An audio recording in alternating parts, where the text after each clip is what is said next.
अत्यंत महत्त्वाचा दिवस महाराष्ट्रासाठी आणि देशासाठी।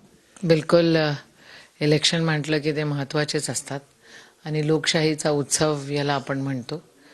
निकाल काही तासात निकाल लागायला सुरुवात होतील आणि माझा असा विश्वास आहे की महाविकास आघाडी सत्तेत येईल। काय सांगणार, सलग 3दा तुम्ही तिवसा मतदारसंघाचं नेतृत्व केलं, विरोधकांनी या ठिकाणी ताकदपणाला लावली होती। उत्तर प्रदेशचे मुख्यमंत्र्यांची सभा तुकडोजी महाराजांच्या भूमीमध्ये झाली, संपूर्ण चहूबाजूनी घेरण्याचा प्रयत्न तुम्हाला केला। कसं पाहता या संपूर्ण निवडणुकीच्या निकालाकडे आणि या निवडणुकीकडे? राष्ट्रसंतांचा ज्यांना आशीर्वाद असतो तो व्यक्ती घाबरत नसतो।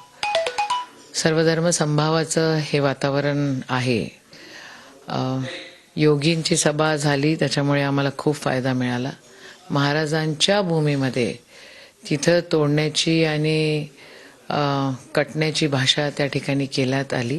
आपण जी म्हणतो चराचरात वास करणारी गुरुदेव शक्ती ती आमच्या सोबत आहे। मतदानाचा टक्का मोठ्या प्रमाणावर वाढलेला आहे, महिला मोठ्या प्रमाणावर या निवडणुकीमध्ये मतदानाला बाहेर पडला आणि या महिलांचा फायदा महायुतीला होईल, लाडकी बहीणला होईल असं जे आहे ते भाजपकडनं महायुतीकडनं सांगण्यात येतं। लाडक्या बहिणी आमच्या बाजूने असं सांगतात। नाही, पर्सेंटेज जर तुम्ही बघितलं की महिलांचं पर्सेंटेज ऑफ वोट किती झाले आणि पुरुषांचे किती झाले, तर माझ्या मते मी जे आकडे बघितले त्या आकड्यांच्या अनुषंगानं पुरुषांनी जास्त मतदान केलेलं आहे आणि लाडक्या